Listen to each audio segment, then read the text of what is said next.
This episode contains content not suitable for children. Listener discretion is advised.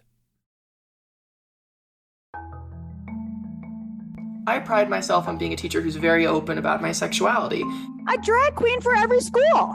So I get asked a lot, why be a drag queen music teacher? Why not just be a music teacher? The first day of classes, I go around the room and I ask every person to give me their name and their pronouns. Ask me questions about sex ed and I'm sucked into your loophole. Nearly all the so-called sexual perversions fall within the range of biological normality. Alfred Charles Kinsey. So, societies place high value on the lives of children.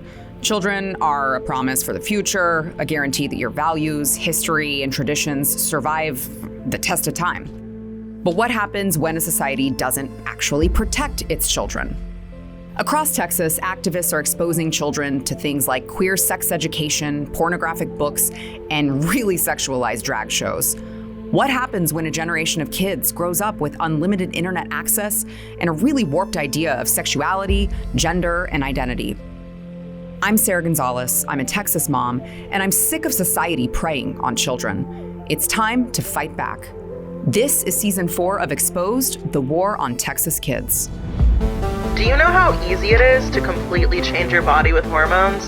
I grew within my first month of being on testosterone. They tend to dance around the children more. They tend to get tipped when they're around the children more because parents are handing the children their money. Why is it so necessary to constantly remind kids of the gender binary that we as a society literally made up? Drag is an exploration of what gender can be.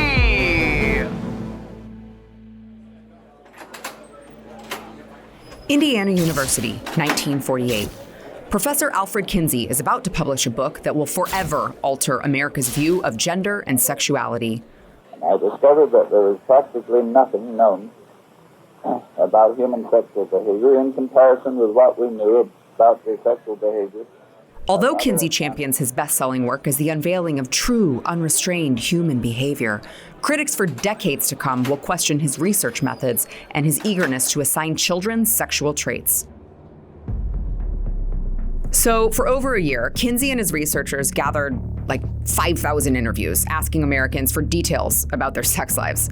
They compiled this resulting data into the Kinsey Reports, consisting of his 1948 book, Sexual Behavior in the Human Male, and its companion, Sexual Behavior in the Human Female.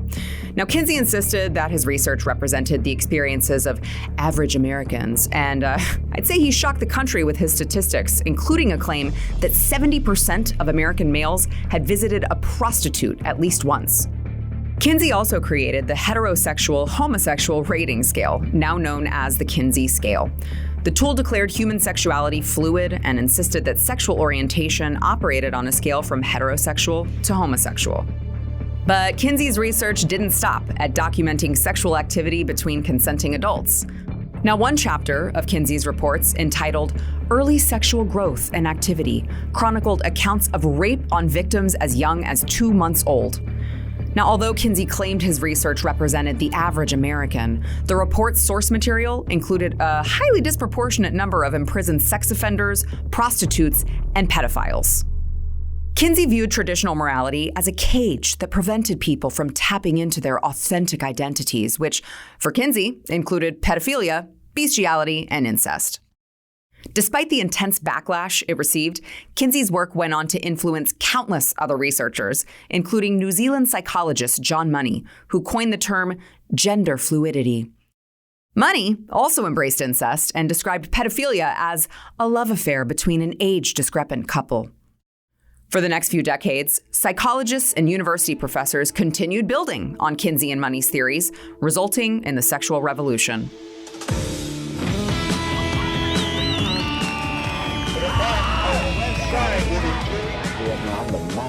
In the late 1960s and early 1970s, the sexual revolution ushered in a new era of American society, encouraging men and women to engage in riskier sexual behaviors and reject traditional values in favor of free love.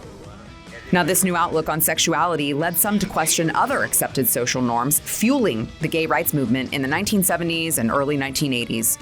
Now, as protests calling for the acceptance of gay individuals in mainstream culture popped up across the country, universities opened new fields of study focused on these developing social movements. In 1970, San Diego State University launched the country's first women's studies program. Now, as universities spent more time and money researching gender and sexuality, new theories testing the limits of socially accepted norms spread across the country.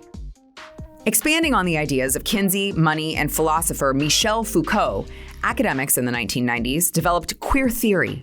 This is a field of study directly challenging traditional notions of binary sexuality. Instead of accepting the terms gay and lesbian, queer theorists promoted gender and sexuality as social constructs, meaning there's no biological reality, only accepted cultural norms, which, of course, change over time. One prominent queer theorist, Judith Butler, advanced the concept of gender performativity, or the idea that gender is a cultural concept, not a biological one. We act as if that being of a man or that being of a woman is actually an internal reality or something that's simply true about us, a fact about us. Actually, it's a phenomenon that's being produced all the time and reproduced all the time. So to say gender is performative is to say that nobody really is a gender from the start. So to challenge what is called the gender binary, or the idea that male and female are separate biological categories, academics began pushing alternative sexualities until the accepted acronym representing sexual orientations and gender identities jumped from LGBT to LGBTQIA+. And what does the plus stand for? According to the Human Rights Campaign, the plus sign represents limitless sexual orientations and gender identities. Transgender people are individuals who don't identify with the sex they were born as. Non-binary is an umbrella term. It is a nice, broad word that just means that you are not male or female. Queer is an umbrella term that describes folks who are not cisgender or not straight. This means that queer can describe sexual orientation or gender identity. Throughout our lives, we learn that you are either a female or a male. What intersex means when you are both male and female. Bisexuality means being attracted to more than one sex or gender. What does it mean to be asexual? Asexuality ultimately means you feel no, little, or conditional sexual attraction or desire for sex.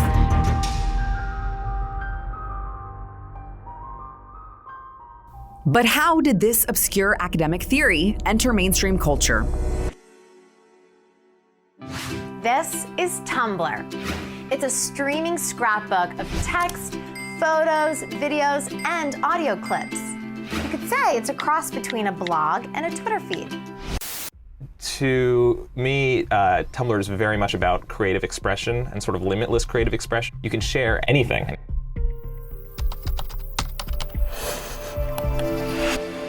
In 2007, 21-year-old David Karp created Tumblr, a social media platform for microblogging.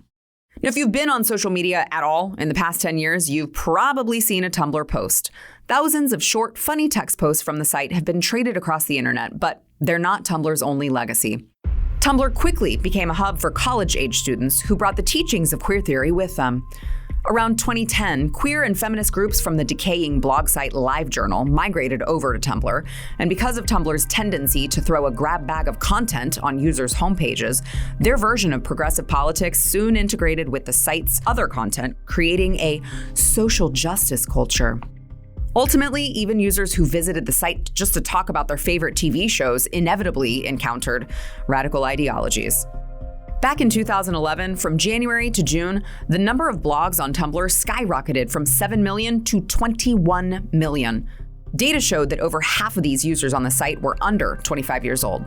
In contrast with other social media sites like Facebook and Instagram, Tumblr users could participate anonymously and were often only identifiable by their blog's username. The site also had no restrictions on sexually explicit content. As you would expect, this culture of anonymity and pornography drew alternative subcultures to Tumblr, including pro-anorexia groups, MAPs, or minor attracted people, aka pedophiles, modern-day witches, and countless other disturbing communities unable to meet in the light of day. In 2017, Apple removed Tumblr from the App Store after finding child pornography circulating among the site's darker communities. The following year, Tumblr banned sexually explicit content, motivating thousands of users to migrate over to other social media platforms and take their radical ideologies with them. As social media platforms were radicalized, the number of children with virtually unlimited internet access skyrocketed. A Pew Research study published in August of 2022 reported that 95% of American teenagers have access to a smartphone, and 58% said they would have at least some difficulty giving up social media. But if today's teenagers aren't on Tumblr, where are they? Well, in 2017, Chinese company ByteDance spent $1 billion purchasing Musical.ly, a popular app where users primarily posted videos of themselves dancing and lip-syncing to songs. In 2018, ByteDance combined Musical.ly with their own video platform, TikTok. In the next episode of Exposed, we'll examine how our culture is sexualizing children on social media and at events like drag queen shows.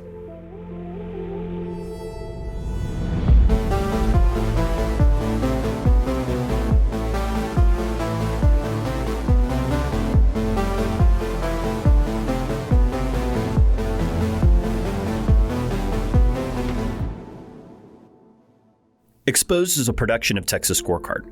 Scorecard provides news and journalism you can trust. Go to texasscorecard.com today. This episode was edited by Walker York, written by Katie Drollinger, hosted by Sarah Gonzalez, and audio engineering by Drew Cook.